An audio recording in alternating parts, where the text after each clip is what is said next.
अपमान सहेंगे कब तक, भोले पांडव चुपचाप रहेंगे कब तक। आखिर सहने की भी सीमा होती है, सागर के उर में भी ज्वाला होती है। मलयानिल कभी बवंडर बन ही जाता, भोले शिव का तीसरा नेत्र खुल जाता। नमस्कार, स्वागत है आपका प्राइम टाइम में। मैं हूं समर्थ वाजपेयी। पूर्व प्रधानमंत्री अटल बिहारी वाजपेयी का जन्मदिन है। अपने जीवन के 90 बसंत पूरे कर चुके अटल बिहारी वाजपेयी को देश भर से ही नहीं बल्कि विदेशों से भी बधाई संदेश आ रहे हैं। उनके नेतृत्व क्षमता की बखूबी ही कहेंगे कि केंद्र सरकार उनके जन्मदिन को गुड गवर्नेंस डे के तौर पर मना रही है। का अपमान सहेंगे कब तक, भोले पांडव चुपचाप रहेंगे कब तक। आखिर सहने की भी सीमा होती है, सागर के उर में भी ज्वाला होती है। मलयानिल कभी बवंडर बन ही जाता, भोले शिव का तीसरा नेत्र खुल जाता। एक कुशल राजनेता, एक अच्छे कवि, एक मुखर व्यक्तित्व। अटल बिहारी वाजपेयी के जीवन परिचय की बात करें तो ये गुण भूले नहीं जा सकते। जात पात धर्म संप्रदाय की राजनीति से ऊपर उठकर देश को एक सफल नेतृत्व देने वाले अटल बिहारी वाजपेयी के जीवन परिचय पर आइए डालते हैं एक नजर।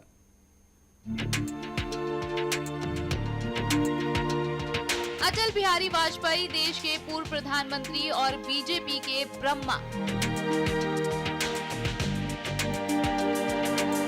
वो नाम जिनके बिना बीजेपी अधूरी है। इनके नाम का डंका न सिर्फ देश में बल्कि पूरी दुनिया में बजता है। देश में शायद ही कोई शख्स ऐसा हो जिसने वाजपेयी जी की अटल गाथा ना सुनी हो। एक नहीं दो नहीं करो बीसों समझौते पर स्वतंत्र भारत का मस्तक नहीं झुकेगा। अगणित बलिदानों से अर्जित यह स्वतंत्रता, अगणित बलिदानों से अर्जित यह स्वतंत्रता, श्वेत शोणित से सिंचित यह स्वतंत्रता, त्याग तेज तप बल से रक्षित यह स्वतंत्रता, दुखी मनुष्यता के हित अर्पित यह स्वतंत्रता। अपनी प्रभावशाली छवि से विरोधियों की भी तारीफों के हकदार रहे वाजपेयी जी अब सही मायनों में भारत रत्न बन गए हैं। गंगा की धार, सिंधु में ज्वार, अग्नि में जलन, सूर्य में तपन शेष। अटल बिहारी वाजपेयी का जन्म 25 दिसंबर 1924 को एमपी के ग्वालियर में हुआ। ग्वालियर के विक्टोरिया कॉलेज से इन्होंने बीए की शिक्षा ली। कानपुर के डीएवी कॉलेज में इन्होंने राजनीति शास्त्र में एमए की परीक्षा प्रथम श्रेणी में पास की। छात्र जीवन से वाजपेयी राष्ट्रीय स्वयंसेवक संघ से जुड़ गए और राष्ट्रीय स्तर की वाद विवाद प्रतियोगिताओं में हिस्सा लेते रहे।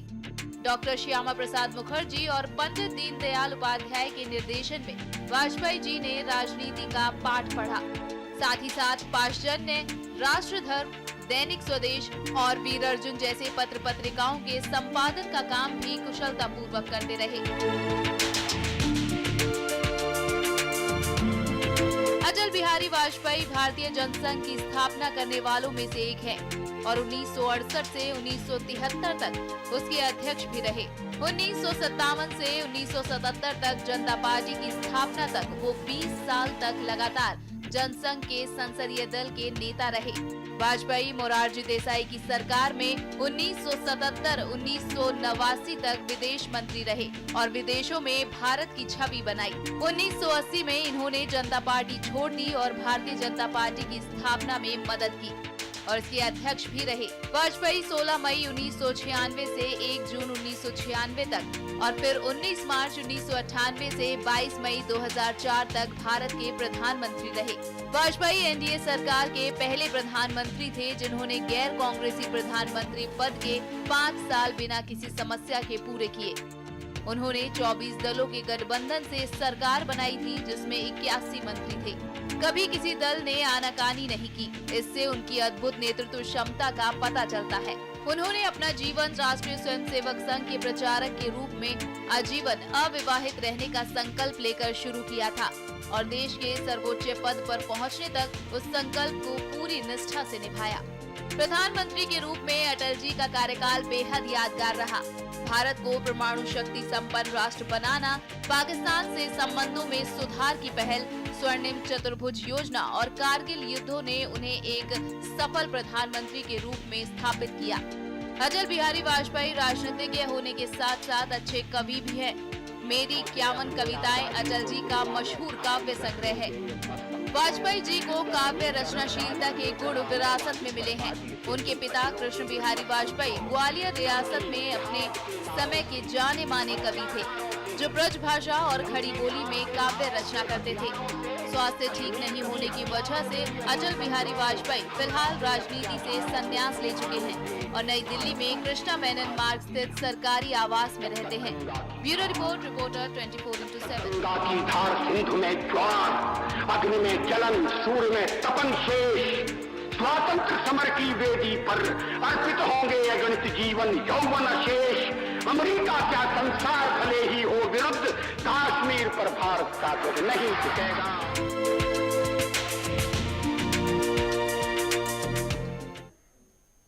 तो एक अद्भुत व्यक्तित्व के धनी पूर्व प्रधानमंत्री अटल बिहारी वाजपेयी आज अपना 90वां जन्मदिन मना रहे हैं। और सिर्फ वो नहीं मना रहे बल्कि पूरा देश, और पूरा देश ही नहीं विदेशों से भी उनको बधाई संदेश आ रहे हैं। इसी पर यह खास कार्यक्रम आज हम लेकर के आए हैं, जिसमें पूरा देश कहीं ना कहीं अटल बिहारी वाजपेयी जी को याद कर रहा है। हमारे साथ खास मेहमान जुड़ चुके हैं उनके जीवन परिचय पर चर्चा करने के लिए। हमारे साथ कृति वढेरा जी जुड़ चुकी हैं, बीजेपी के नेता हैं। मुकेश वाजपेयी जी जुड़ चुके हैं, जो कि बीजेपी के नेता हैं। और राम शिरोमणि शुक्ल जी भी हमारे साथ जुड़ चुके हैं, जो वरिष्ठ पत्रकार हैं। सबसे पहला सवाल मेरा मुकेश वाजपेयी जी आपसे होगा। कहीं ना कहीं करीबी से आपने भी जाना है अटल बिहारी वाजपेयी जी को, किस तरह से आप आज उनको याद कर रहे हैं?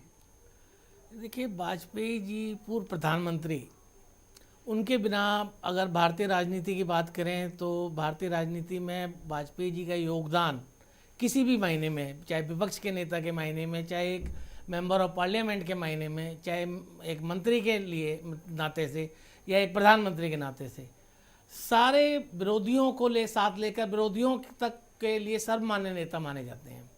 उसी तरह से उन्होंने जब अपना उनका विदेश मंत्री का जो काल रहा, उसमें जो उनकी विदेश नीति रही या जो विदेशों से संबंध रहे, वो इस प्रकार रहे कि आज़ादी के बाद का पूरा एक काल और वाजपेयी जी का एक काल विदेश मंत्री के नाते एक अलग ही उनकी व्यक्तित्व की पहचान बताता है कि किस तरह से वो विदेश नीति के लिए सारे देशों के साथ संबंध बना के साथ रखने के साथ साथ अपने भारत की जो एक दृढ़ शक्ति होती है या भारत की जो एक प्रभुता होती है उसको भी कायम रखा। तो ये वाजपेयी जी के एक अद्भुत व्यक्तित्व का कारण हुआ।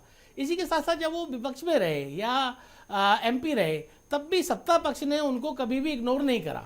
सत्ता पक्ष ने उनको हमेशा यूज करा, सत्ता पक्ष ने उनका उपयोग करा भारत के बाहर विदेश नीति के लिए या भारत की इंटरनल जो भी कोई प्रॉब्लम हुई उसमें वाजपेयी जी का अच्छी तरह से उपयोग करा। तो ये वाजपेयी जी के लिए और हम सब देशवासियों के लिए एक बहुत अच्छा दिन है जो आज हम उनकी दीर्घायु की नहीं, स्वस्थ रहने की कामना कर सकें। जी कृति जी, आप कैसे आज के दिन को, हालांकि सरकार तो बीजेपी सरकार गुड गवर्नेंस डे के तौर पर मना रही, लेकिन आप कैसे याद कर रही हैं अटल बिहारी वाजपेयी जी को? मेरा मानना है कि प्रत्येक भारतवासी के लिए आज बहुत गौरवपूर्ण दिन है और देश भर में भारतीय जनता पार्टी के द्वारा सुशासन दिवस के नाम पर कार्यक्रम किए गए हैं और एक बड़ा अच्छा ग्रेसफुल टाइम सभी हम कार्यकर्ता भारतीय जनता पार्टी के लिए है। इसी नज़रिए से हमने आज पूरा दिन भर सुशासन दिवस के रूप में मनाया। नहीं, व्यक्तित्व राम शिरोमणि शुक्ला जी एक व्यक्तित्व, एक अलग ही तरह का व्यक्तित्व अटल बिहारी वाजपेयी जी का था, उस पर हम चर्चा करेंगे। लेकिन अगर आज उनके जन्मदिन की बात करी जाए तो आपका भी एक लंबा पत्रकारिता का सफ़र रहा है। कई ऐसे मौके आए हैं जब आपको भी कहीं ना कहीं रूबरू होने का मौका मिला होगा। किस तरह से आप आज के दिन को देखते हैं, उनके जन्मदिन को? देखिए, सबसे पहले और बड़ी बात मैं ये कहना चाहता हूँ कि अटल बिहारी वाजपेयी, मुझे ऐसा लगता है कि पंडित नेहरू के बाद ऐसे पहले नेता हैं जो पूरे देश में, जी मुझे याद आता है, मैं 1-2 मिनट का समय लेना चाहता हूँ आपसे कि मुझे तकरीबन याद है जब मैं शायद हाई स्कूल में पढ़ता था और ये करीब 74 का समय होगा, तब मैं ये कह सकता हूँ कि आज जब हम लोग बैठ के बात कर रहे हैं तो ये हमारे पूर्व प्रधानमंत्री हैं, बहुत बड़े नेता हैं आज की तारीख में। पर मुझे याद आता है कि तब हम लोगों की बहुत ज़्यादा समझ राजनीति की नहीं होती थी, हम नेताओं को बहुत ज़्यादा नहीं जानते थे। लेकिन पढ़ने के दौरान जो कुछ समझ में आया था वो केवल पंडित नेहरू के बारे में पता चलता था। और जब हम लोग बड़े हो रहे थे तो जो 2, 3, 4 साल का समय होगा जब हम लोग जानने समझने की स्थिति में रहे होंगे तो इंदिरा गांधी का नाम होता था। और मुझे याद आता है कि मैं एक बार केवल इंदिरा गांधी को देखने गया था। ये उल्लेख मैं इसलिए करना चाहता हूँ कि अटल बिहारी वाजपेयी जैसे नेता को सुनने में तकरीबन हर उस जगह चला जाता था जहाँ इनकी सभाएं मेरे घर और शहर के आसपास होती थी, जहाँ मैं पहुँच सकता था जी। इसका उल्लेख मैं इसलिए करना चाहता हूँ कि आज जब हम याद कर रहे हैं जन्मदिन पर, सुशासन दिवस पर, तो एक खास बात एक दिन पहले हुई है, आज हुई है कि ये भारत रत्न घोषित किए गए हमारी सरकार के द्वारा जी, जो देश का सबसे बड़ा सम्मान जी जी। तो मुझे लगता है कि आज का दिन इन तमाम कारणों से बहुत महत्वपूर्ण है। और शिरोमणि शुक्ला जी, जिस तरह से आपने उनके एक कुशल वक्ता होने के बारे में जिस तरह से आपने उनको बनाया कि उनको सुनने के लिए आप खुद जाते थे और लंबी लंबी कतारों में लोग जाते थे और उनको सुनते थे। वाजपेयी वाकई में कुशल वक्ता रहे हैं। संसद में जब वो बोलते थे तो सब एकटक होकर सिर्फ उन्हें ही सुना करते थे। अपनी बात को विरोधियों के सामने तरीके से रखना और कहने की उनके अंदर एक अद्भुत कला थी। आइए सुनाते हैं उनके भाषणों के कुछ चर्चित अंश।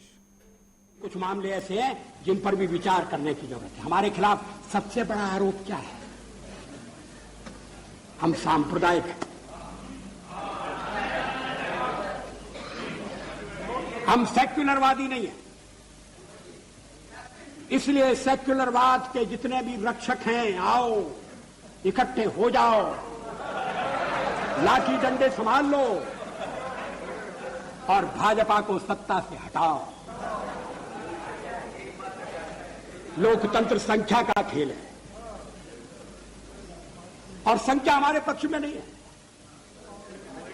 हमने जन समर्थन प्राप्त करने का जन समर्थन हम प्राप्त करने में सफल हुए। सबसे ज्यादा हमें जन समर्थन मिला है।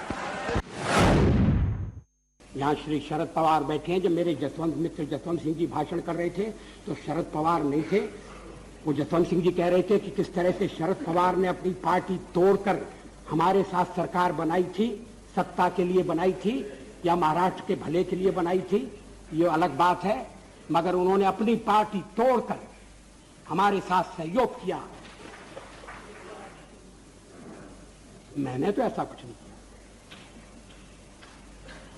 बार बार इस चर्चा में एक स्वर जनाए सुनाई दिया है कि वाजपेयी तो अच्छा है मगर पार्टी ठीक है।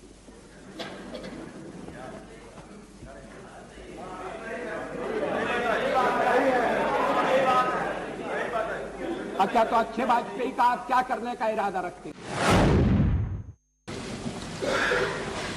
यह प्रस्ताव पेश करते हुए मेरे हृदय में मिली जुली भावनाएं हैं।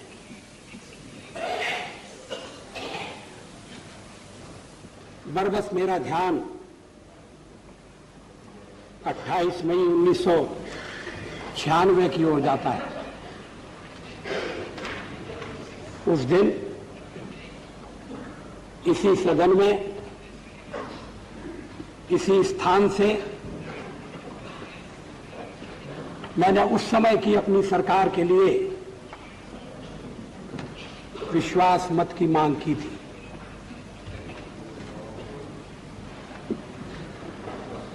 तब से लेकर नदियों में बहुत सा पानी बह गया है।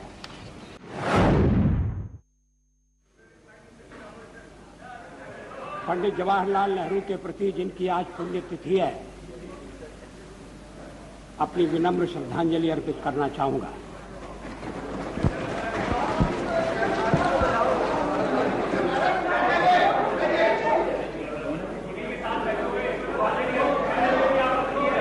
जब मैं सदन में पहली बार आया तो नेहरू जी प्रधानमंत्री थे।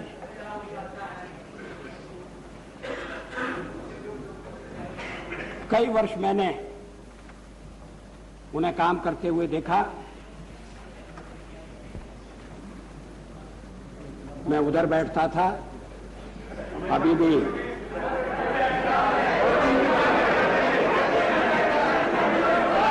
भी उधर की याद भूली नहीं है।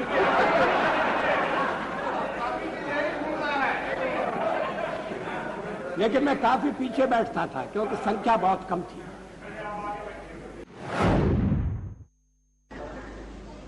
पचास साल में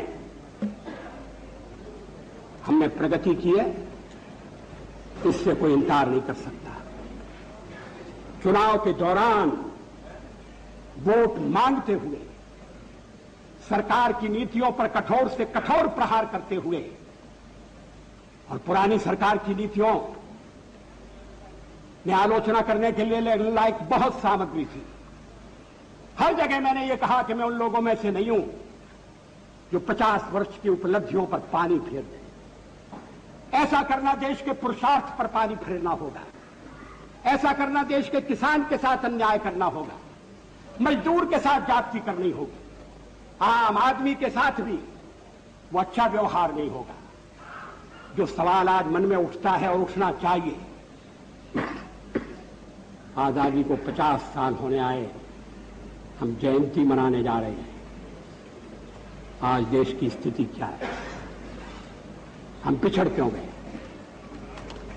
प्रगति की दौड़ में जो देश हमारे साथ आजाद हुए थे वो हमसे आगे बढ़ गए, जो देश हमारे बाद जन्मे थे वो हमें पीछे छोड़ गए। देश में ध्रुवीकरण नहीं होना चाहिए, न सांप्रदायिक आधार पर, न जातीय आधार पर, न राजनीति ऐसे दो खेमों में बंटनी चाहिए कि जिनमें संवाद न हो, जिनमें चर्चा न हो। देश आज संकटों से घिरा है और ये संकट हमने पैदा नहीं किए। जब जब कभी आवश्यकता पड़ी संकटों के निराकरण में हमने उस समय की सरकार की मदद की है। उस समय के प्रधानमंत्री नरसिंह राव जी ने भारत का पक्ष रखने के लिए मुझे विरोधी दल के नेता के नाते जेनेवा भेजा था और पाकिस्तानी उसे देखकर चमत्कृत रह गए। उन्होंने कहा कि ये कहां से आए हैं, क्योंकि उनके यहां विरोधी दल का नेता ऐसे राष्ट्रीय कार्य में भी सहयोग देने के लिए तैयार नहीं होता। वो हर जगह अपने सरकार को गिराने के काम में लगा रहता है। तो सुने आपने कुछ अंश जो कि लोकसभा में अटल बिहारी वाजपेयी पूर्व प्रधानमंत्री जब वो थे उस दौरान उन्होंने कौन कौन से भाषण दिए थे और उनके कुछ अहम अंश आपको हमने सुनवाए। शिरोमणि शुक्ला जी, जिस तरीके से आप बयां कर रहे थे कि एक कुशल वक्ता थे, वही हमने अपने दर्शकों को दिखाई किस तरह के उनके भाषण होते थे। न सिर्फ उनके पक्ष, मतलब बीजेपी ही नहीं बल्कि विरोधी भी उनके भाषणों के या उनकी इस तरह की जो वाक शैली थी उसके मुरीद हो जाते थे। देखिए, मैं यही कह रहा था। मैं जब इन उदाहरणों को रख रहा था तो मैं ये बताना चाहता था कि आज़ादी के बाद हमारे जो लीडर्स हैं उनमें ये पहले, और कई बार अब तो ऐसा लगता है कि शायद ये इसके बाद की कोई पीढ़ी हमको ऐसी नहीं दिखती जो सिर्फ वक्ता नहीं। मैं तो ये कहता हूँ कि एक ऐसा व्यक्तित्व, एक ऐसा नेता, एक ऐसा अगुआ, किसी को विचारों के स्तर पर, सिद्धांतों के स्तर पर किसी को विरोध हो सकता है, आप बहुत सारी आलोचनाएं कर सकते हैं, बहुत सारे तथ्य, पर एक ऐसा नेता जो पूरी जनता में स्वीकार्य हो, राजनीतिक पार्टियों में स्वीकार्य हो, विरोधी जिसका अपनों से ज़्यादा सम्मान करते हों, ऐसा नेता और ऐसा नेतृत्व, ऐसा व्यक्तित्व अब तो बहुत अजीब स्थिति लगती है। जिस संसद में अटल जी हम लोग सुन रहे थे, जब वो बोलते हैं, जब वो कहते हैं, जब देश और दुनिया की बातें करते हैं, तो लगता है कि ऐसे नेताओं की इस देश को ज़रूरत है जिनका फिलहाल बहुत अभाव दिख रहा है। पर जब हम याद करते हैं हमारे देश की, हमारे राजनीति की, हमारे लोकतंत्र की, हमारे समाज की ये खूबी भी है कि हम देर से सही पर जब हम सम्मान करते हैं जिसका, उसका अनवरत सम्मान करते हैं, लगातार सम्मान करते हैं। तो अटल जी को तो जिन लोगों ने जरा सा भी साथ देखा होगा, सुना होगा, रहा होगा, वो ये मानते हैं। अभी जिस चीज़ का जिक्र कर रहे थे, एक उदाहरण मैं रखूं कि इसी संसद में भाषण करते हुए अटल जी ने कहा, आप अटल जी को सुनिए तो कभी आप ऐसी चुटकियां लेते हैं, ऐसी टिप्पणियां करते हैं, सादर ससम्मान। जी अटल जी ने एक बार कहा कि मैं तो सोनिया जी की तारीफ करना चाहता था, तारीफ ये उनका करने के अंदाज लिए। था। हाँ, ये उनका पर अंदाज वो तो मेरे ही खिलाफ खड़ी हो जी। गई, मेरा ही विरोध कर। जी। तो ये आप देखिए कि अपने विपक्ष के नेता का जिसके वो विरोधी हैं, उसका कितना सम्मान करते हैं। यही वाक्पटुता कह लीजिए इसको शिरोमणि शुक्ला जी, या उनकी वाक शैली को कह लीजिए। मुकेश जी, बीजेपी के नेता हैं आप, हालांकि बीजेपी में कई ऐसे नेता हैं जो बड़ा अच्छा जिनकी भाषण शैली है, चाहे सुषमा स्वराज की बात कर लीजिए, चाहे आप पीएम नरेंद्र मोदी की बात कर लीजिए, लेकिन अटल बिहारी वाजपेयी जिस तरह से संबोधित करते थे या जिस तरह की भाषण शैली उनकी थी, उस तरह का कोई नेता बीजेपी में तो कम से कम नहीं, बाकी पार्टियों में भी नहीं, लेकिन बीजेपी में भी नहीं है। मैं शुक्ला जी की बात से पूरी तरह से सहमत हूँ। वाजपेयी जी के लेवल का या वाजपेयी जी के स्तर का नेता बीजेपी में नहीं, पूरे आप एक इंदिरा जी के बाद अगर देखें उनकी भाषा शैली पर हाँ अगर बिल्कुल, हाँ, उस भाषण पर बिल्कुल, इंदिरा जी के बाद कोई भी ऐसा कोई नेता नहीं हुआ है जो पब्लिक को 1.5 घंटे 2 घंटे अपनी बातों में, जी, अपने भाषण में बैठाए रखे और उत्सुकता बनाए रखे। जी, आजकल बड़ा एक राजनीति में इस तरह से हो गया है कि आप पब्लिक को आप लेकर आइए, पब्लिक को आप 200 रुपए दीजिए तो आपके साथ आएगी और सुनेगी और चली जाएगी। लेकिन वाजपेयी जी को सुनने के लिए, जैसे शुक्ला जी ने बताया कि वाजपेयी बीजेपी के कार्यकर्ता ही नहीं, विपक्ष भी बड़ा उत्सुक रहता था कि वाजपेयी जी क्या कह रहे हैं, और दूसरा उनकी बातों को बड़ी गंभीरता से सुना जाता था, उनकी बातों को बड़ी गंभीरता से लिया जाता था। दूसरी एक बात यह है कि वाजपेयी जी बड़ी सीरियस बात को भी, बहुत गंभीर बात को भी अपनी वाक्पटुता के अनुसार बहुत ही आसानी से अपने विपक्षियों के, चाहे कटाक्ष करना हो, चाहे अपनी बात कहलवानी हो, उसको बड़ी आसानी से कह जाते थे।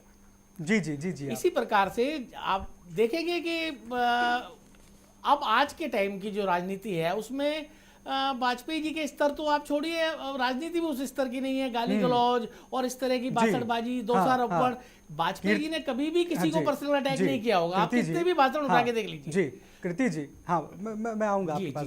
कृति जी, आप भी एक युवा नेता रही हैं और नेताओं का तो काम होता है अपनी भाषण शैली से सभी लोगों को प्रभावित करने का। किस तरह से आप कम से कम, क्योंकि आप भाई बीजेपी के नेता रहे हैं और पूर्व प्रधानमंत्री रहे, आप किस तरह से उनसे शिक्षा लेती थी? भाषण शैली की अगर बात करी जाए, क्या उनको आप भी फॉलो करती थी? देखिए, अगर अटल जी की मैं बात करूं तो भारतीय राजनीति के अगर कोई पितामह कहलाए जाएंगे तो स्वयं अटल जी हैं, और उनका कंपैरिजन किसी से भी करना बिल्कुल गलत है। और हम लोग तो उनकी आज की पीढ़ी है, उनको फॉलो करते हैं, वो हमारे लिए परम श्रद्धेय हैं। अपने भाषणों में या उनकी कविताओं में हम we always look up to them. जी नहीं, और एक मुकेश जी, एक उनके स्वभाव में कहा जाता था कि बड़े दृढ़ संकल्पी थे, जल्दी हताशा या निराशा उनको छू नहीं पाती थी। कोई ऐसा वाकया रहा हो अगर आपको याद हो, जब हारे हों या तब भी उसके बावजूद भी उनके चेहरे पर निराशा न रही हो? देखिए, मैं अपना एक पर्सनल एक्सपीरियंस आपको बताता हूँ। जैसे शुक्ला जी ने बताया मैं शायद 7वीं या 8वीं कक्षा में पढ़ाई करता था दिल्ली में, नई दिल्ली में, और 1984 के टाइम में वाजपेयी जी की हार हो गई। तो मैंने एक उनको वाजपेयी जी को चिट्ठी लिखी कि मैं अब अपनी क्लास में अपना चेहरा कैसे दिखाऊंगा, मैं काफ़ी डेस्परेट हो चुका हूं और आपकी हार से मैं इतना दुखी हूं कि मैं 3 दिन से स्कूल नहीं गया कि अपने दोस्तों को अपना चेहरा कैसे दिखाऊंगा। तो आप यकीन मानिए, वाजपेयी जी ने मुझे 2 लेटर लिखे, और उस लेटर में जो इनलैंड लेटर आया उनके हाथ का लिखा हुआ, उसमें उन्होंने लिखा कि आप अभी बच्चे हैं और ये चुनाव में हार जीत लगी रहती है, जैसे शाम के बाद सवेरा होता है, रात के बाद सवेरा होता है, ऐसी राजनीति में आप इससे बिल्कुल भी विचलित ना हो। आज मैं हारा हूं तो कल जीतूंगा, और आप इस जीत को मेरी हार को भी अपने इस जीत की तरह ही लें। ये हार जीत तो लगी रहेगी जीवन में, और आप इतने छोटी सी उम्र में अगर इस छोटी सी बात से विचलित होंगे तो आगे आपको काफी कठिनाई आएगी। तो मैं ये चीज बताना चाहता हूँ कि वाजपेयी जी दृढ़ निश्चयी थे, दृढ़ हर चीज के लिए वो तत्पर तैयार रहते थे कि अगर हार भी हो गई तो उसको बड़ा सहज भाव से लेते थे।